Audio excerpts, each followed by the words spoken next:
if I were doing this, because I know it's easier to do it in this fashion, I would take, you know, we've got this motif made, right? So I'm just going to get rid of it for right now. I would make almost 2 motifs for this because it makes it easier if you have something stabilized to do this with. First off, sure you starch this very well so it's nice and stiff, but I would actually end up making almost 2 motif lines because I want to have guidelines on where I'm going to cut. I would actually make it like this.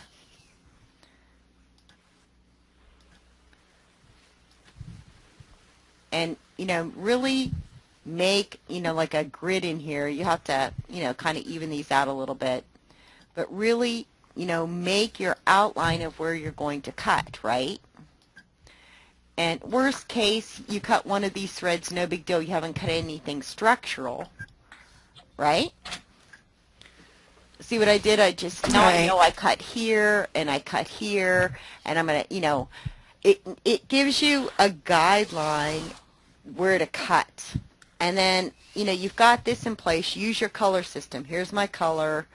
You know, then I would build my motif on top of this so that you know, like, this is where you're going to cut, right? And I'd be a little bit neater. I'd come down and square that off.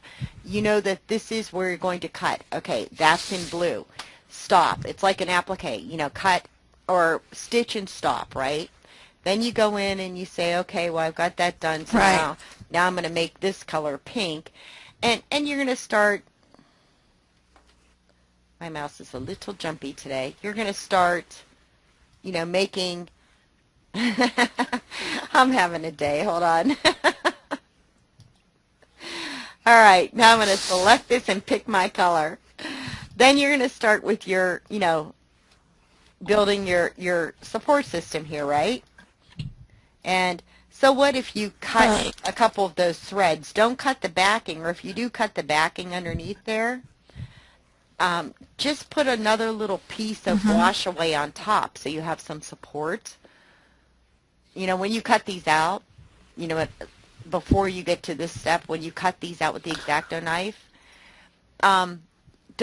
if you cut the backing underneath, don't stress out. Just put another little piece of wash away on top. You can even use the clear wash away. You know, you want some support there.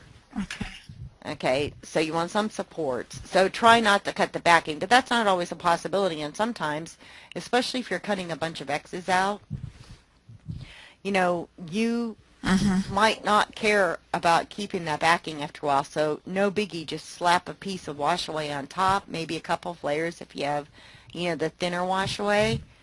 And you can even use the clear at that point and then stitch over top of it. You just need a little bit of support.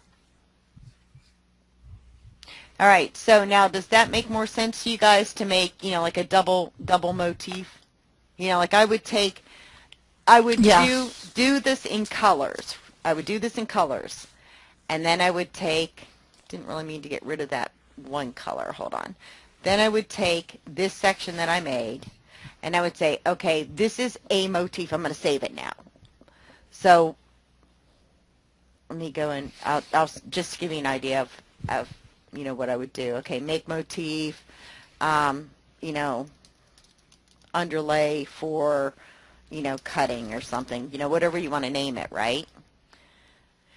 And hold the control key to make sure it's straight across. And okay, now I'm going to do 2 lines. You know, here's a line. Get rid of that.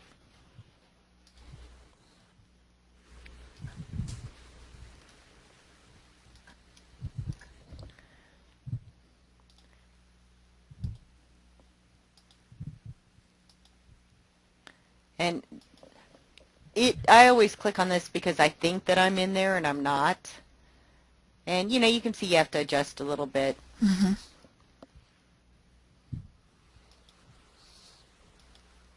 All right, that's, okay, there's my first line.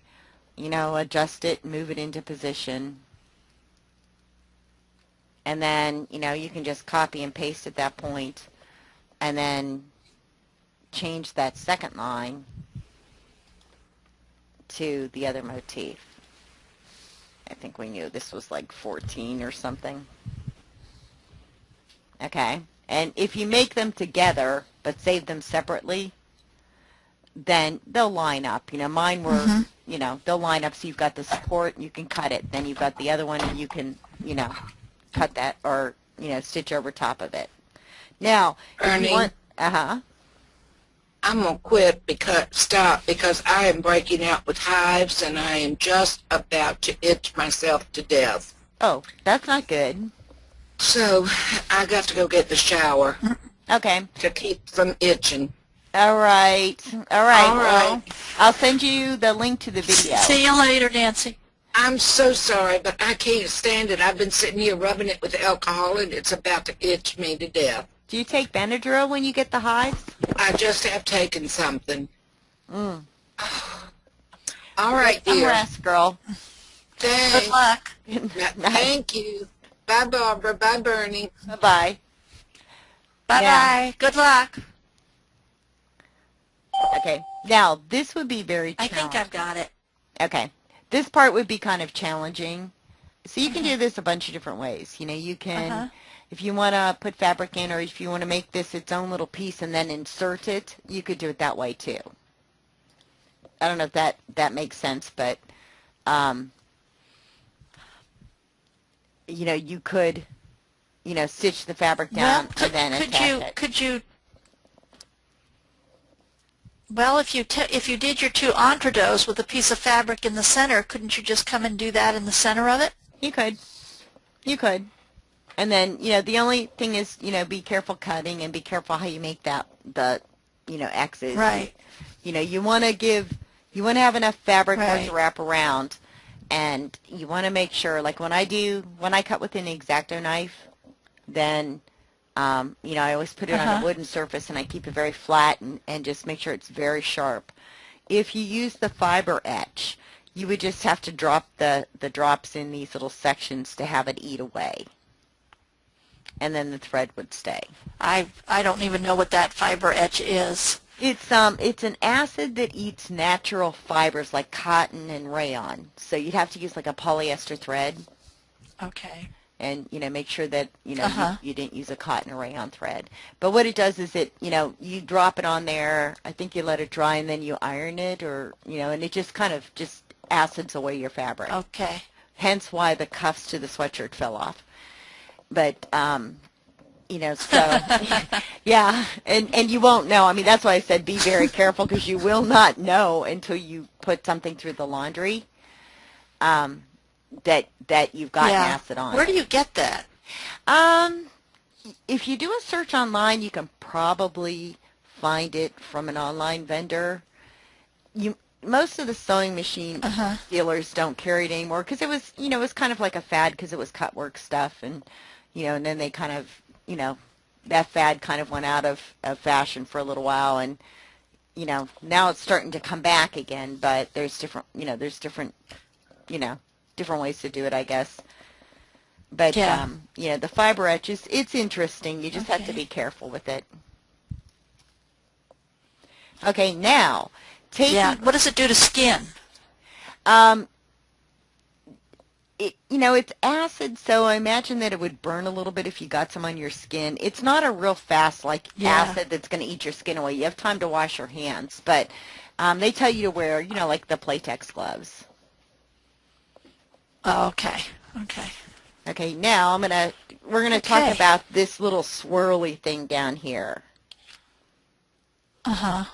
Okay, so if we do an entree where we're gonna do a run, and we do it in that big long piece, right? Then we can't get it to curve like this. Okay, so this entree would have to be done a little bit differently, but I could, you know, see how that little triangular, it's almost triangular down there because it's, you know, coming up. See how it's, you know, different shape. But this is, if I look at this pattern, this from here to here is just, a repeat pattern. If I make this pattern, it's going to allow me to, attach here and repeat, repeat, repeat. So I can make a very large motif. And I would do this with a wing needle. Right. And, just for the simple fact you would have a lot of trouble trying to attach that. So, do that with a wing needle. But, Okay. you're going to have to kind of go through and make every single one of these. But you can still use, the principle of what we did before where, it's just this and copy and paste and copy and paste and, and adjust the angle. And this is only one hole here. It's not like a doubled over one. It's just one, and then you come up. And so you're going to have to look at this, like at this point when you get to here, when we did our post, we did, like the little structure here. Then we did, the satin stitching and then the jump over, right? And then, the structure, the satin stitching, and the jump over. So when you get to this point, you would have to... you wouldn't want to necessarily do this hole first. You might want to come up here and, jump over and do this and then come back around and handle this square. Because you're going to have to make a post here. You've got to have a post there, a post here, and a post here, basically. Because it is literally like a looping thing, but you don't want to double up in here. So that one you would have to adjust here and just kind of ignore it until you came back to it and could start going back in this direction. Mm-hmm. So that I'm going to kind of leave. When you use the when you use the wing needle, you can't you use the satin stitch and just make the post, but you can't do the top part, the band, you can't do the band border type. Is that? Am I understanding that? Right. If you're going to do this section, but you just like when you, here, I'll start working on this real quick. Let me move the webinar controls kind of hide some of my stuff sometimes. Okay, so I would build, like from here, this is my initial start point, right? So, here we go. Well, I'm just going to do this quick. So we'll build like our little structure. Enter, go over, make your little satin post.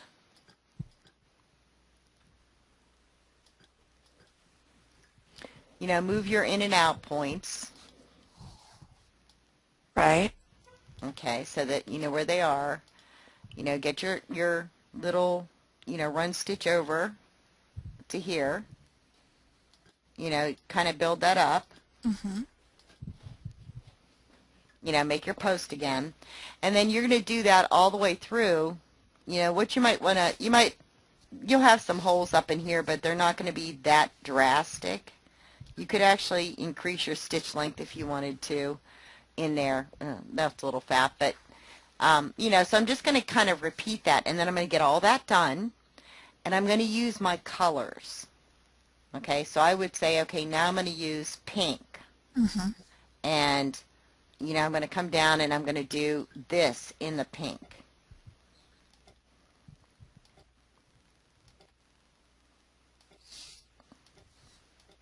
That's going to be,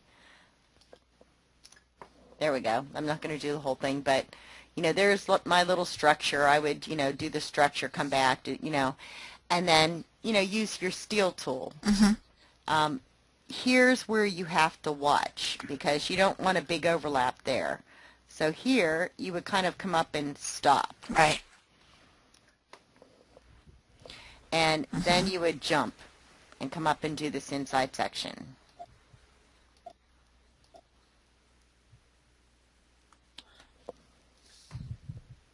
Okay, and then you would, jump again, right? Right. Okay.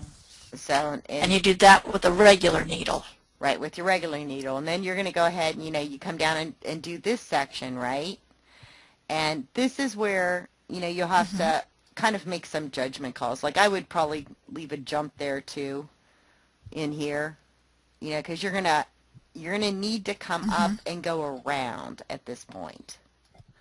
But, like this is like, I would leave a jump here as well. Actually I would have logicked that out a little bit better.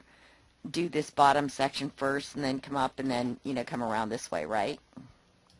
So hold on, me. Right. There. How's that? So, it's kind of a logic process, but that gives you time, like, to change your needle. If you use your colors, then it gives you time to change the needle. Yeah. But this is going to be, I'm going to delete that. This is going to be, like, you're going to have to map this out. Like, okay, I'm going to come up here, and I'm going to stop, and maybe I'll continue over to here, and then come up. But if you look at it, there's a logic to how this flows. You're going to have to stop at some point. Like, stop here, because this is going to come across it. And let me go ahead and do that a little bit better. Right. Usually I kind of print it out and map it. And you really have to think it through. Yeah, if you print the image out, it helps. It's almost like a maze. Look at it like a maze. Like that, from, get to the something in the middle thing. Because, I know I'm going to have this piece here too, so, I have to think about, what am I going to do and where am I going to jump? And that's why I'm saying I might want to come up and just make that one piece because it's a little bit smoother. Or I want to make sure that this piece is going to come over and cover up any of the issues. But see, even here, I have to make a decision. Do I jump here? Do I come all the way down here? So it is a logic. It's like a little bit of a puzzle. Yeah.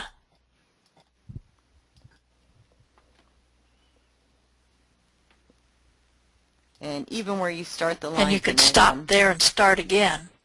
Yeah, and honestly what I would do, I would not use this tool to do this, to be honest, because I don't have as much control with this tool. You do the... I would use this. Turning angle. Because then I have control. Even if I have to adjust the nodes, I have a lot more, control about where I stop and start. Like here that kind of bothers me. I have a little more control over the density on this as well. I can control the density here, but I like that tool so much better than the steel tool, to be honest. For here, it's real quick and painless because it's straight across. But anything with a curve, I might want to, I might want to just continuously punch, which I can do with the Satin Stitch. And I'll show you what I mean. Instead of, constantly trying to stop and figure out where I'm going to jump, I might want to do something like this. And I'm not going to be perfect about this, but, I might want to come up and, there's that, and then, I may want to get real narrow because it'll drop the density down until I get over here. And that's not as good as a jump, but it also saves you a little bit of time on punching too. And if you, instead of, like, if I make an error in my logic, let me just come down here. Like, if I make an error in my logic and I think, oh, wait, this one should have been underneath, then I don't have to go and try to piece everything back together. I just have to select this, zoom in, and say, oh, okay, wait a minute. Yeah, this needs to, break here, maybe, maybe this needs to be where I break, and oh, okay, this needs to be where it's fatter, you know what I mean, where it comes across. And then, like, here where I have that little overlap, all I have to do is move the in and out points. And let me kind of zoom out a little bit so I can show you what I mean. See where I have the little overlap there, here? All I have to do is say, you know what, we needed to start here, and we needed to end, here or something. And you'll see what happened is that end gets tucked underneath then. So I have a little more control. I can change my mind a little better. Worst case, if I end up stopping, and I needed to pick up someplace else, I can always move my in and out points anywhere I want. Like maybe I need to pick up over here. Or, maybe I want to go ahead and just pick up like right here.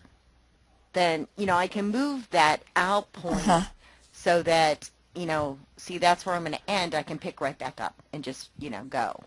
So I have a little more control with this tool. It takes a little more to it takes a little more time because I'm putting multiple points in, but it also gives me a lot more flexibility. And that's so, and it's for this you could use the steel tool if you really wanted to, but if you learn to use this tool, it's going to give you a whole lot more options down the road with other designs as well. So, I use that resequence tool a lot, so the more I'm able to use that, the better off I am. And yeah, that, I like that turning angle gives you a whole lot more options. Yeah, I like the resequence tool, and I'll even go and I'll say, oh, you know what? Okay, I messed up on my logic. Oh, this piece needed to be in a different place. Okay, I need to change the color. Okay, this color needs to move to here. And, because if you have a million pieces, it is so much easier to drag those colors around. And, so anytime, like, if I know I'm going to move it to here, I'll make that one pink. I'll make the piece I want to move a different color, or the sections I want to move a different color, and then I'll just drag those and drop it, and then I can change them back to what I want. And it just makes life easier. Mm-hmm. And the only thing you have to watch are your in and out points, but that's not a big deal. I mean, if you know you're moving a piece, change the in and out point before you move it. And like this is a line, so it won't make any difference. But so you have a lot more control. The automatic tools like the steel, they call it a steel line, which is this satin border is called a steel line. And really, I can get the same thing here. If I do this, whoops. I always forget to unselect things. If I do that and say, really I want this to be a satin line, it's the same thing here. And, I get basically the same tools. See? Uh-huh. So, it's just a different way of doing it. It's just a more automatic way of doing it. So now, on this is actually going to be your homework, and then I'll have this design for you guys next week, and I'll save it in the Jan format. Both of these designs actually, so you can play with them and kind of compare if you're having trouble with the homework. But these little flowers right here, okay, these, and these little satin stitches, those are all part of insertion lace. And, it's like very delicate little things. And, the satin stitching, it's easy to do. Like these, you're just going to take your little satin tool, turning angle tool, and you're going to say, okay, if it's rounded on the top, you're going to right-click, because you have to go back and forth, right? And if it's rounded here, you're going to right-click, right-click. And if you're going to come down to a point, you're going to want to put a left-click here to stop that curving to get to a point. Okay? Does that make sense? And if you end up with something like that, not a big deal. Yeah. Just select your tool, zoom in, and go to your reshape. Wow, I am having just like the worst mouse day or something today. It does not want to work on this webinar. And then you can just pull these and adjust them. You can move that closer together. You can move these, that's your out point. You can move these to make more severe points. So you have a lot more options. If you, if you find that this is maybe, not rounding enough, or, you need to move that, but you need more arc up here, you just right-click on the line, and it's going to give you the nodes so you can make that rounded. Or, maybe you need this to be straight, you just left click and it gives you a straight point. And if you make a mistake, you just undo. Okay, so when you're doing like these little delicate pieces, one of the things that we forget a lot is you're stitching on something very delicate, your density has to be less. So I wouldn't do it, like I would probably do like 3 or 4 of these and then select them all out of, your objects. And then go in and change the settings at one time. And what you want to do is, okay, you don't need a whole ton of underlay. You know, edge and zigzag's probably fine. I would leave the stitch length alone because they're very small. But what you're going to want to check is make sure that you have at least this much on your compensation. And when you go to the main fill stitch, you're going to want to drop this down somewhere between 85 to 90.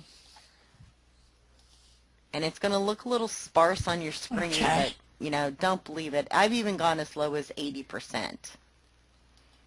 And, you know, do a little test stitch once you get your fabric, because you can go that low. You just have to watch the number here as you drag. But because it's so delicate, you really don't want to heap that full of stitches. It's, you know, the fabric's just not going to support it. And, you know, it'll be too, it's almost like, you know, have you ever seen curtains, you know, the sheer curtains, and they have embroidery on it, and, you know, after a while, like when they're hanging, the place that has the embroidery, even if it's evenly spaced all the way across the panel, begins to sag.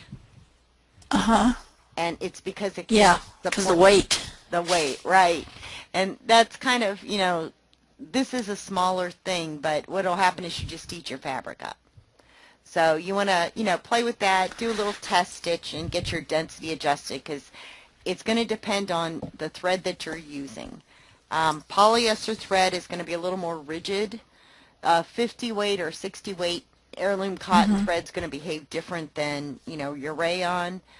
You know, rayon's going to give you a softer hand, which, you know, works better with the fabric sometimes, but, you know, different rayons, you know, they may say they're 40 weight, but some of them are really kind of a 35 weight, and some of them are a little less, and, you know, so you really have to kind of play with this and figure out what works for the thread that you're using. Now, on the flowers, there's a neat little tool in the program that is a new fill. It's a Radial Phil that was in this version. So, and I'm just going to make a circle. One thing you want to think about when you're using this Radial Phil is this. It's going to be, you could actually just make the circle, hold on.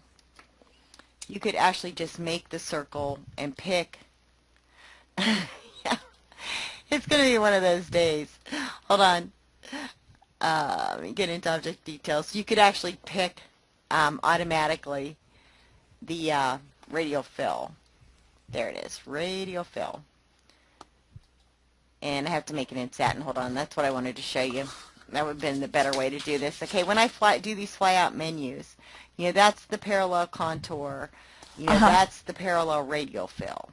It's really, there is no parallel Radial Phil. This is what it is. It is, I'm going to show you what it does, and the only way to effectively show you what it does is to zoom in and go to the object details. See that line right there? This is what you have. All those little points. This is a satin fill. Nothing more than a satin fill. So, you know, I could drop the density here. Well, now technically I can, I guess, on this, but see that little hole? You wouldn't even need a wing needle. Yeah. It would just eat your fabric because there's so many stitches in here. So the better way to do this, let me zoom back out, would be to, you know, make something that already has a hole in it, and there's a couple ways to do that. If you do, you know, the parallel Radial Phil, I'm going to kind of cheat. You could do this flower a couple of ways, but here's a quick way to do it. If you know, let me turn on my grid. If you use your grid and you right-click and space this out on your grid, you can always adjust if you don't space it, but if you right-click all the way around, you're going to get a circle.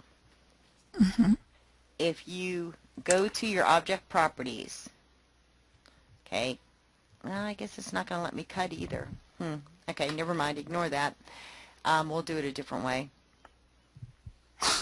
Yeah, it should let me cut, and it didn't. This will let me do it the way I want. If we do this way, then you're going to make your own hole. And the best way to do it is, you know, start here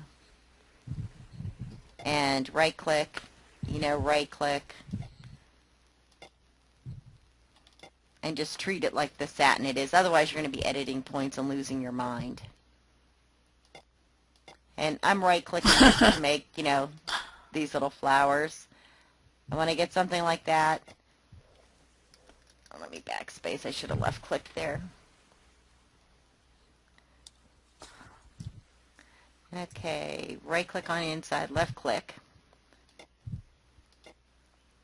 I'm right clicking on the inside and left clicking on the, left clicking at that second point right there. So it's, right click to make the curve. And then a right click on the inside and a left click at that point.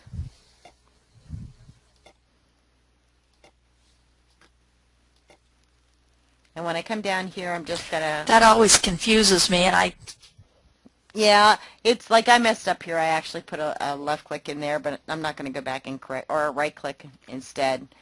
And, see how I get the nice little curvy flowers if I do it right? And if not, I can go back in and I can select this and correct it. See, I put a right node there, so I'm just going to delete it. And then I'll put a left click in here and pull it back down. I'm just used to right clicking because I right click even going straight just to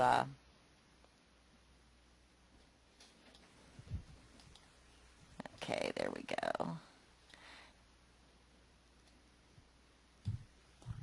I'll shrink those down a little bit. But anyway, so if you do the clicking, right click, right click, and if you mess up backspace, it's a little bit easier. But okay, so now I've created this radial fill and I've got my hole in the center. This is always going to be thicker, and it automatically puts like a like a fill pattern in it, but it does something neat. It's a little bit thicker here, and then it starts to feather out a little bit out here. And let me go in and just change pattern. I can change it to anything I want. I can, here's my radial fill. There's the patterns on the radial fill. I could make a little texture. So it does give it a little bit of interest. Okay, it gives a little more texture. But I can do the same thing with my satin stitching. And that flower is a little sad looking, but I just don't get, the texture to it. So it depends on what you want. All right, ready? Right click, left click. And then right click, right click, right click, left click. And if I'm doing this fast, I can do it without thinking. It's when I do it slow, I have to think, It's when you have to explain it. Right. And because I'm curving on the inside here, I'm going to right click. And, because I need a point here, I'm going to left click. And if I get something like that, I'm just going to backspace because that means that, I needed to come up here a little bit better. And, because these are very small. And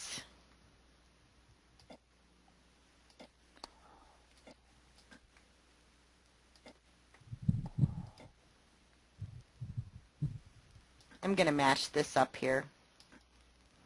All right, so there's my flower. See, I can get the same effect really with my satin stitching too. This is straight satin. That's actually prettier. And it's small enough depending on the size, okay, because when you look at this, I've got this little break here. See the little stitches dropping? Because, there's a setting in there. Let me show you how big this actually is so you know. There's a setting in there that tells it to automatically break, auto split, okay? So That split, the satin stitch. Right. Otherwise, I would have, this would be too long, okay, for this size of flower. Okay, so that's kind of the quick way to do this, and you can put a little eyelet in there if you want. Hold on. Oh, yeah, it's still selected. Okay. Or you can come in here and you can give it a fill. And, either way, you're going to have to drop the density. If you leave it at satin with that auto split, you're going to have to drop the density down. not quite that far, maybe about, I'd go somewhere between 80 and 85. Okay, so there's the auto split, and I drop my density. Okay. My underlay, I probably would make this on the underlay. You have different options here. An edge run and a zigzag is just going to make this pool so much more, okay? I would probably go edge run and weave, because the weave's going to treat it a little more like, it's going to build a little more of a base underneath, where the zigzag is just going to pull.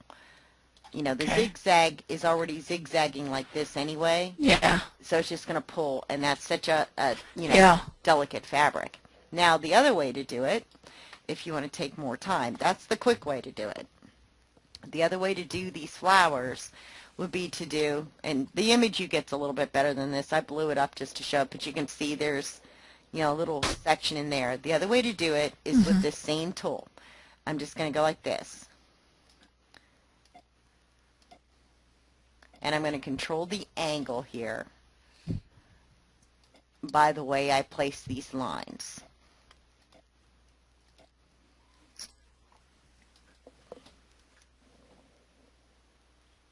And the advantage to doing it this way is that, you know, I can make this do anything I want. I can go perfectly straight in here and curve it on the outside, right? I can also shape this, like maybe I want to go, you know, to a point here and a point here. And, you know, I have a lot more control doing it this way. It's more work, but see, I have a little more control over how those petals get shaped. So, you know, it's up to you. Nancy, Nancy might try it both ways actually, but see, I can keep the satin stitching then, or, you know, I can change this to, you know, something completely different. Like I could make this, pretty sure on this if I can, let me see if I have that option on satin. Yeah, I could make it contour. Stitch length, my spacing, I can make it very small. And which gives you a whole nother set of options in the program. Okay, this is a spiral contour. It gives you that option, and I'll show you what that does. And this is, you know, just a standard contour. So we'll go with the spiral, and you can see what happened with the fill, right? And, you know, I can come in and reshape this and adjust it if I need to. Like, you know, maybe I want that to come down a little bit further. I'm just going to pull this and it'll start adjusting it. But I won't necessarily get that perfect fill unless I come in here and tell it, you know, my spacing needs to be smaller. You know, this is now, in effect, your density. Okay? See what happens? Okay, or, you know, just... Oh, I see, yeah. Yeah, just to show you what the contour does. And this is, you know, this is kind of neat too, because, you know, it's a different type of stitch and it's delicate enough. If I say, okay, let's make this contour and I do this, what's going to happen with this instead of the spiral is I'm going to get a little different effect. Not too much on this shape because it's satin punched, right? But, you know, the same thing, I can come in here and I can control the density. And the only thing I don't like about this is that I have to hold this. So, you know, I could go all the way down to, you know, I think it goes, the lowest it goes is like 75. So we'll go right there. And see what that does. Makes it a little bit different. Oh, yeah. So they're kind of neat little things to play with. But you can see what it does. You know, like density-wise, it's much lighter than this. You'll see subtle differences. And you could copy and paste those too, couldn't you?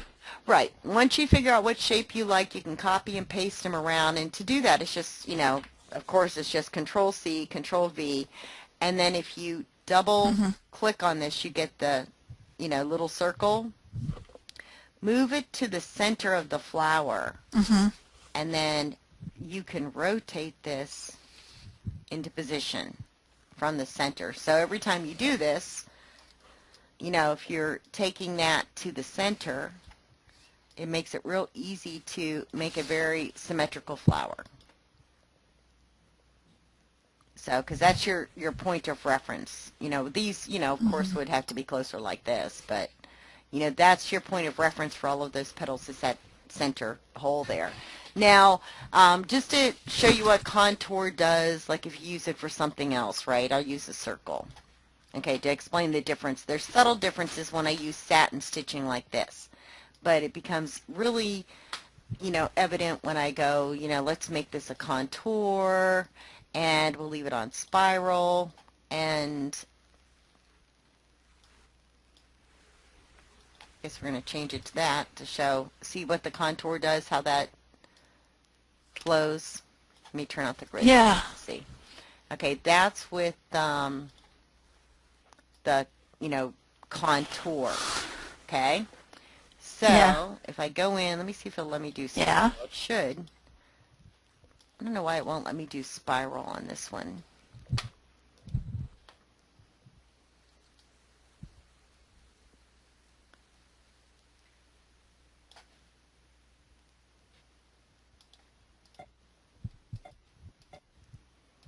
Sometimes on those automatic tools it doesn't, like the auto shapes, it doesn't let you do some of the things you want.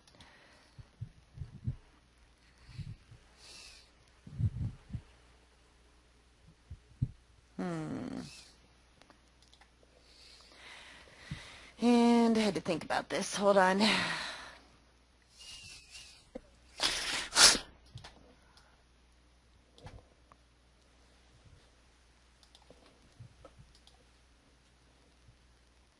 It's not going to give it to me there. It's just going to give me Radial here. Okay, so let me try it a different way. We'll just do the shootout menu and see if it does it. Okay, there's my parallel contour, so it's only going to give me parallel contour on this. No, now it gives me spiral. There you go, that's what I wanted to show you. What it wouldn't let me do before.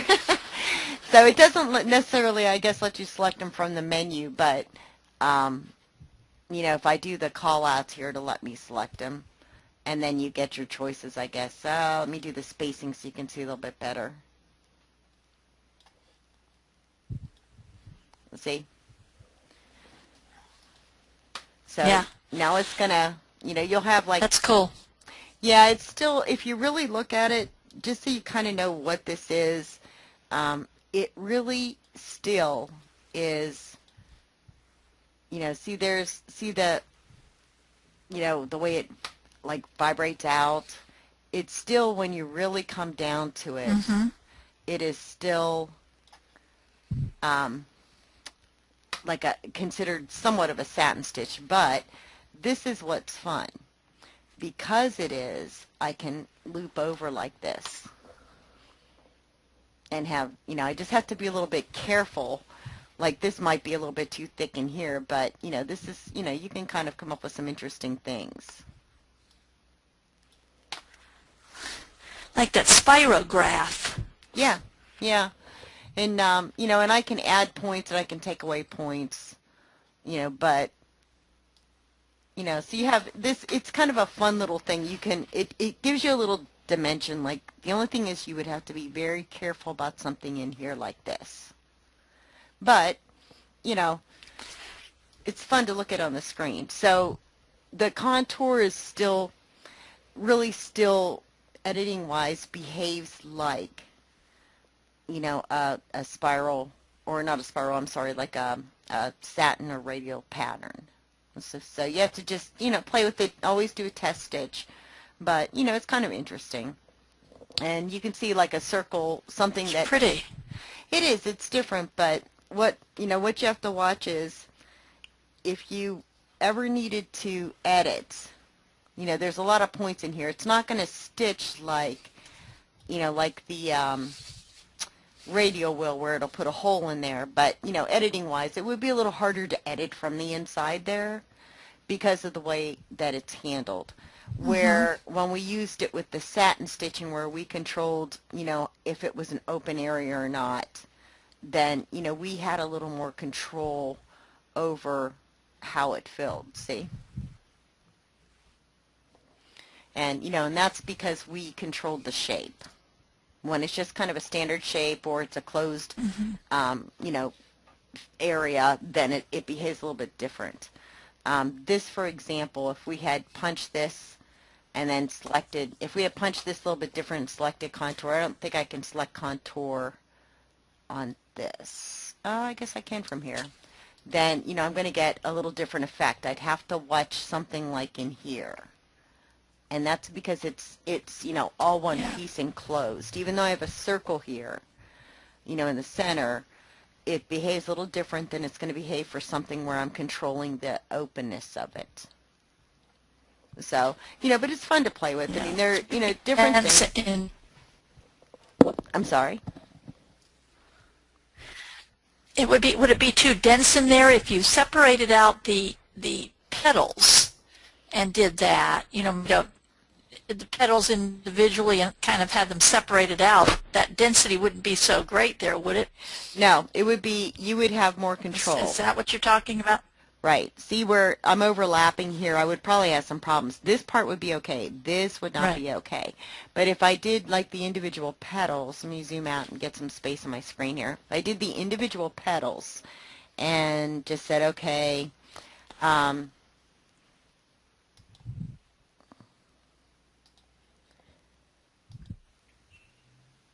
okay, let me just kind of take it from here. I'm trying to think of how to make a quick little petal here. I guess that's about the best way. There we go. If I did it like that, then it's going to behave differently than, you know, that big filled section.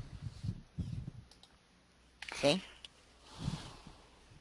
You know, so that's going to be a lot better because, well, I may have some areas like that are a little bit thicker down in here.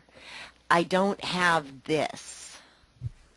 So this is a better way to do it. Like that would stitch. That would not cause a problem on my machine. This might.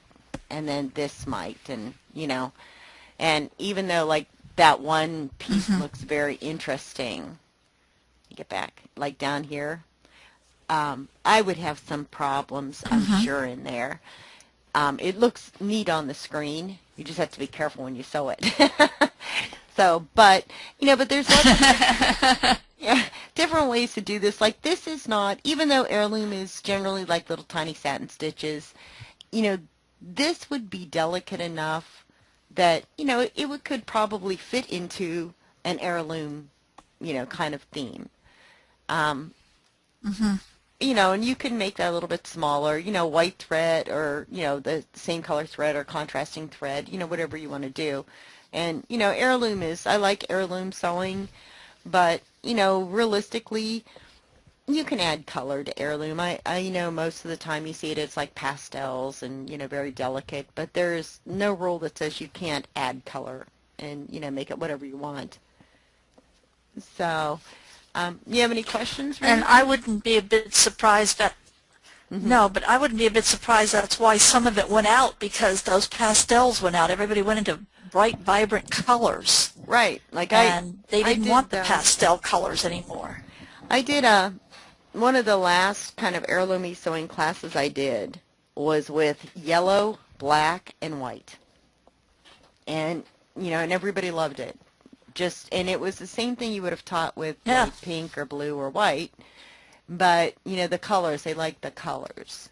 And yeah, and I think that's true. I mean, there's not too many, you don't see too many little boys dressed up in smocked outfits anymore. You don't see too many little girls dressed up in, you know, little pastel smocked outfits either. Now, one more thing before. Not past the age of 1. Yeah, not when they can move. But, okay, now one more thing. Like you've got like a scallop edge too, right? So let me get rid of all my junk on the screen here, because there's one more thing that we can do with the motif, or we can just do quickly without a motif. This scalloped edge, it's very, very simple. You're just going to use your satin, your turning angle or satin stitch tool, and it's very simple. Anything that's a point, left click, left click, right? Right click, right click, left click, left click. Okay, and that's going to make, a wide, at this point it's enlarged, but that's going to make a wide one, a very wide scallop, and you're going to line it up and just keep kind of going, and you've got that nice edge. Now, the other way that you can look at making a scallop is this. Now I'll go ahead and use this. You can, left click, very close together, and then right click, and then left click, close together again. And it's going to give you a whole different scallop. Okay? So, Right. It depends on what you want to do. Now, if you're going to make a continuous border like this piece, you could go in and effect, you could say, okay, I'm going to make a motif. I'm going to have all these motifs in my program here. Scallop 1. And, wants to know where, where it's supposed to line up at. So it's supposed to line up here and right here. Okay, so that's now made. So then, I can do the same thing. The only thing is, generally with this, you have to kind of adjust where, where your lines are going to sit.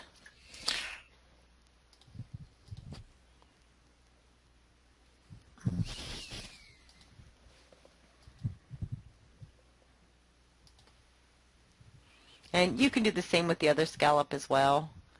And I already know, probably have to adjust that a little bit. Oh, no, I didn't on this one. Okay. And the reason is, That's pretty good. Yeah. It depends on where I place those lines. Like, I know I adjusted that. When I go to make a motif, it depends on where, let me see if there's a good way to show this. When I make the motif and I want to name it, I cannot type today. When I want to, make the motif and I say, okay, yeah, go ahead and overwrite it. If I would say I start here and end here, okay, I'm going to get a whole different effects. I'm going to get, just a completely different effect from this.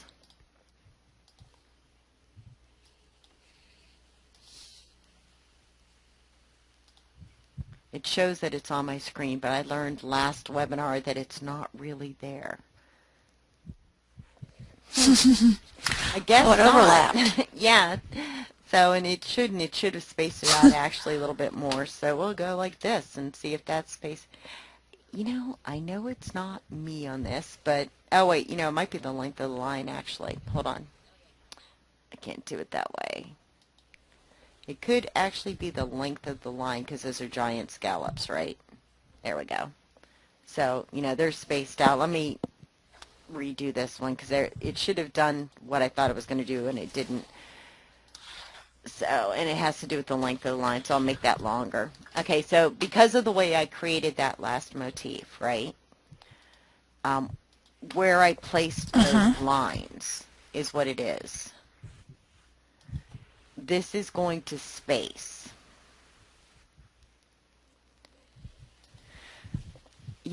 I think I need either sleep or more drugs or something. I have just not been on like, I think I joke that the fever I had last week blew some brain cells, but okay, so see how that's spaced out? Because remember I took my lines all the way out here when I made it? Okay, so now if I do it the way, if I control that better, and, sometimes it's easy to forget because, you don't think in terms of, how that's going to go, but if I control that better, what I'm actually doing when I'm making a motif is this. I am telling it the spacing. I'll just rename that to Scallop 1 and say yes, go ahead and overwrite it. So when I tell it to click, like here, and then the extent of it's here, or, even if I angle, You know, I have to define where it's supposed Mm-hmm. to line up with the next motif at. So, if I come to here, then when I go to make the motif, it should line up better.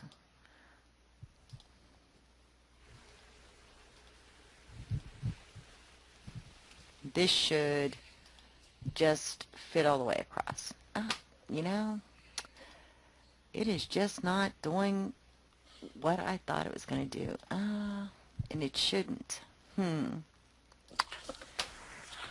Well, wouldn't that, if you change the spacing? Yeah, I changed the No, guess not. spacing. Yeah, I changed the spacing to move it, but it's supposed to, it should be 46.8, should line up, and it's not. So this is just going to drive me crazy. But nonetheless, I guess we'll just have to play with this. I think maybe 47. Yeah. I don't know if it's because of the webinar. This just doesn't behave like it should. Might be. Yeah, because see, those don't even look like they moved. But, yeah, they didn't even budge on that unless I moved the line. But anyway, so, it's supposed to be where it connects up, and the way it could be that it doesn't always quite work because that original motif program was actually made for this. Mm-hmm. And this is what it's supposed to be doing. When I select that and say, okay, this is like an instant little tool. See those little dots? See that first dot? Yeah. Those are what I'm actually supposed to be drawing. So I can place these any way I want. The problem is that, I don't have access to these that I created. But that's what that original line was for that. So if that makes any sense. But when you do draw the line, it should tell you where it's going to place it in relationship to this one. If, I took this and I do know if I do this like at an angle, it does some flaky little things. Or if I would put my line straight up and down, then my motifs would line up like,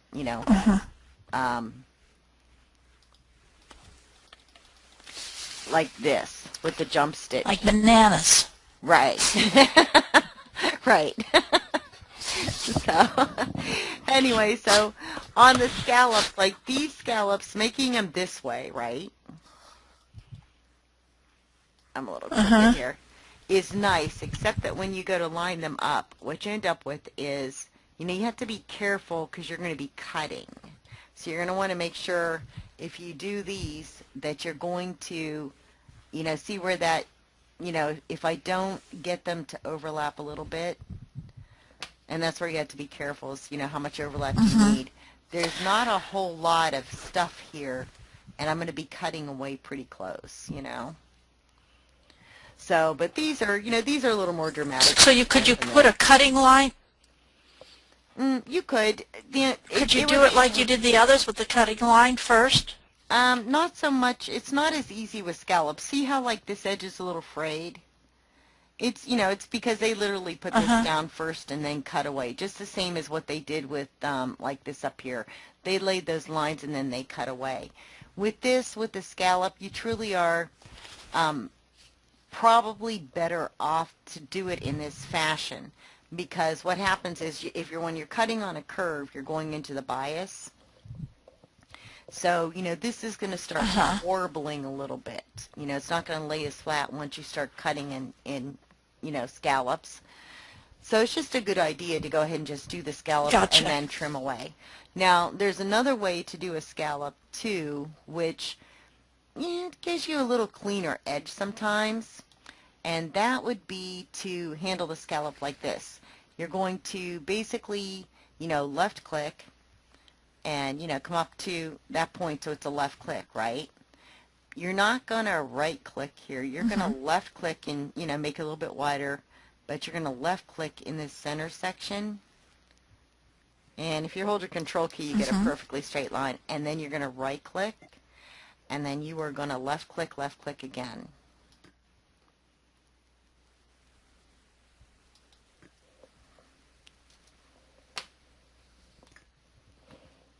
And you would make this a little bit wider. You would also, make it, I always forget to select in this. You'd also make it a little less dense. So, you'd make it, maybe 83.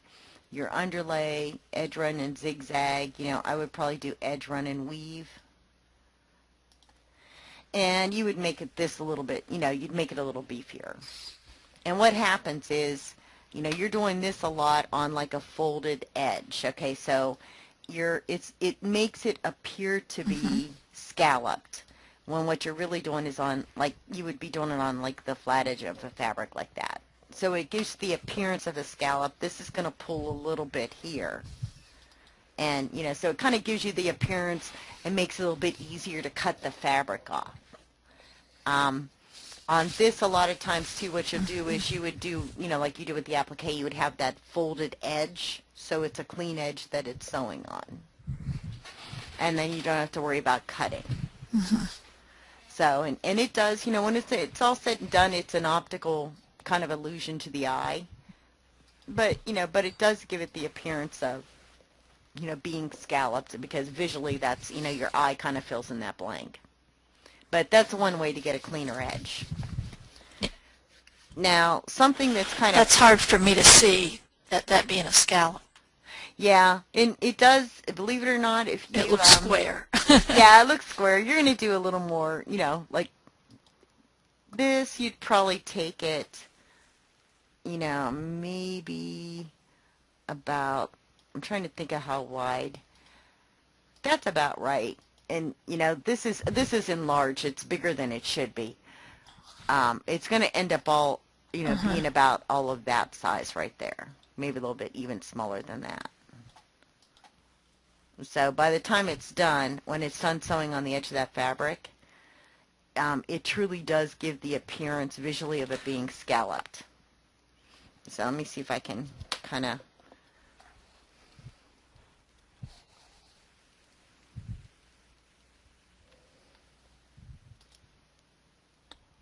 So it's going to give the appearance of it being scalloped and give you a... I see, because your eyes are following the line of the line of the stitching. Right, the right. line of the fabric versus the line of the stitching. Right, right. So it is really, it's Okay, like an I optical gotcha. illusion. And the same thing with embroidery. Embroidery is, really it's what your mind fills in a lot of times with embroidery. If you look at something in the store and then really look at it. And if you look at something at first, you think, oh, that's really nice. But then when you really look at it, you're going, wow, wait, that stitching isn't very nice. And it's, that's because you do the digitizing. But, it really is about what your eye sees more than, how perfect it is, Yeah. So, okay, now... Yeah, I can see if it's the same color as the fabric, I can see how that would really be a scallop look to it.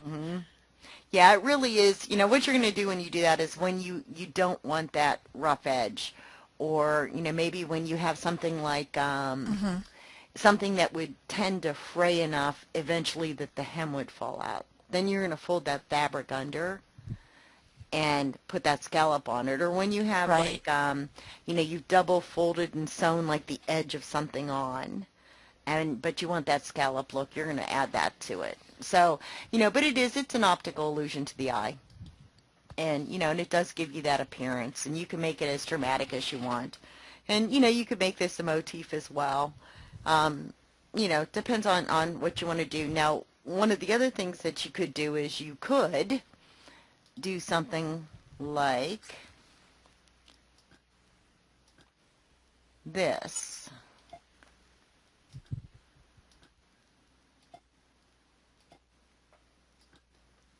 Scallops are actually easy. They're pretty much just, a few stitches. You could take something like this and you could start to play with different fills. Like if you were doing, try your contour and, see what you think about that stitch on this. It gives a whole different appearance. Oh, that's pretty. So, It really does. Yeah, it's light and it's fluffy, you know, compared to a heavy satin stitching. So now if you are really making, you know, like I'm going to make these bigger, if you want to make some dramatic scallops, then, you know, like even at this, you probably wouldn't have too much trouble with that. You'd have to kind of watch it and maybe spread that out a little bit. But you know, if you wanted to make a little more dramatic scallops, then, you know, you can always come in here and tell it to be, you know, your embossed fill, which, you know, there are some neat patterns in this. They should be in the back of the manual. But, you know, there's some neat little patterns here. And there's one I like. It's like a little splash or something, I think it's called. So, you know, you can get a little more drama to a scallop if you're making big scallops, right? Right. You know, That might hold the fabric a little bit better when you cut, too. it might. You know, the edge isn't going to be as smooth down here. Like if you're going to cut the edge of the fabric here, honestly, I would probably do a very narrow and very, you know, low density steel stitch on this. And then you could even add more drama because you could change the color. Oh, yeah. So, you know, scallops are kind of fun, but you can do two-color motifs, just so you know. The problem is that you can't necessarily color sort well. Like, you know, this, for example, I could take this giant scallop with the two colors, and I could save it as, you know, a motif.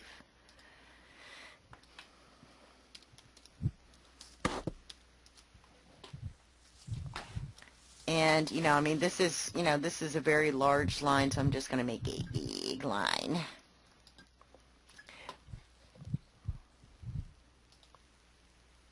I always forget to select in this program.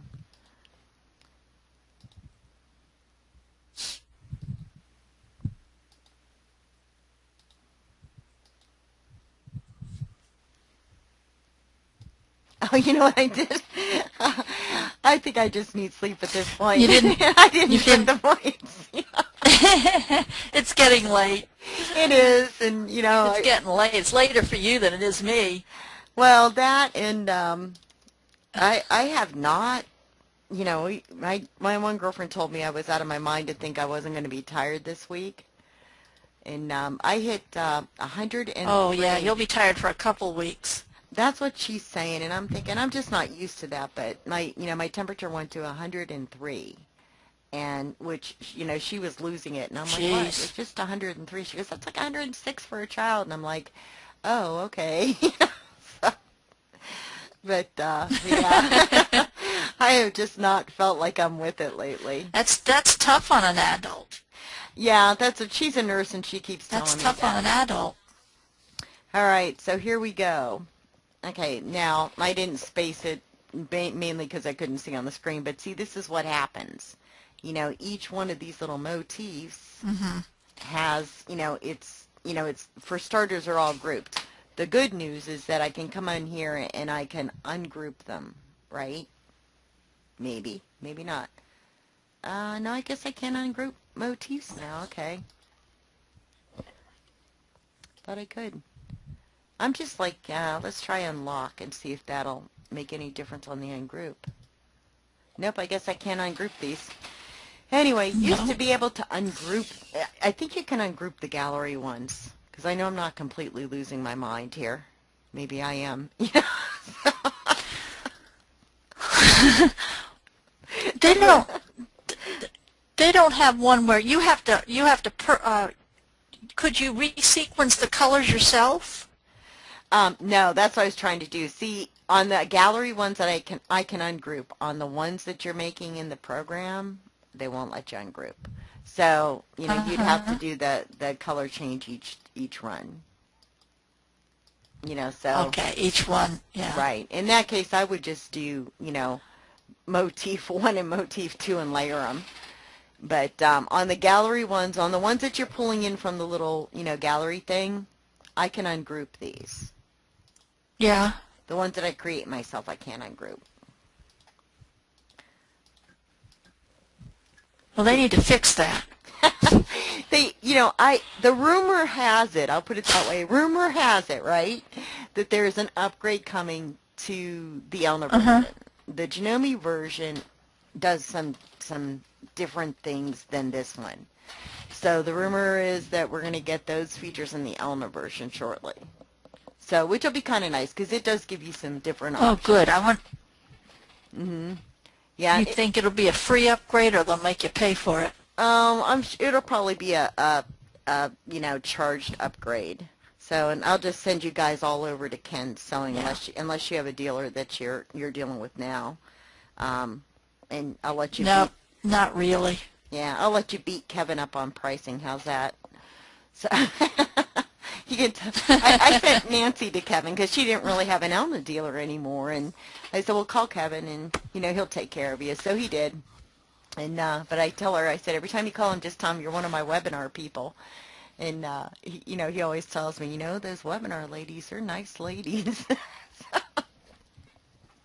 But well, I have two dealers I could go to, but I don't really have any allegiance, and I don't know that they'd give me any good price. They just spout off the maximum deal. But if everybody goes to him, then he might do something. He might. Yeah, he's give you a break. He's usually pretty good. He I know when I sent Nancy to him, because she was one of the Digitizer last year. He gave her a good deal on it. And that's so I like him. He's some of the dealers are just, here's what it is and that's it. And and some of them you can kind of haggle with a little. And so I always like, and they're just nice. I just like Kevin. He's I have nothing bad to say about Ken Sewing. I mean, there's other good dealers, but I just have nothing bad to say about Ken Sewing. So, but well, do you have any questions? Well, maybe it won't be too much either, because I'm good. I'm good. I'll probably have to question. Maybe I'll question you Monday when we do our EQ7. Oh, yeah. That's what I had to tell you. I moved the dates because you were the first person to sign up, and I hadn't advertised it yet. So I moved the date so it's a little easier for you. We start on the 29th. And, and I've got... Good. Yeah, I've got a couple more ladies that have signed up, and then the dealers are going to start announcing it. So I've got to send a note out to my group, because I'm going to limit it to 15 people for the webinar. And, we'll see what happens, because the dealers are, the dealer thing makes me a little bit nervous. We have a Saturday day, so I'll send you links to both days. And, but the dealer thing is making me nervous, because you don't know if it's going to be I'll probably be the Mondays. Okay. The Monday is a better day for me than Saturday, and I'm just going to have to move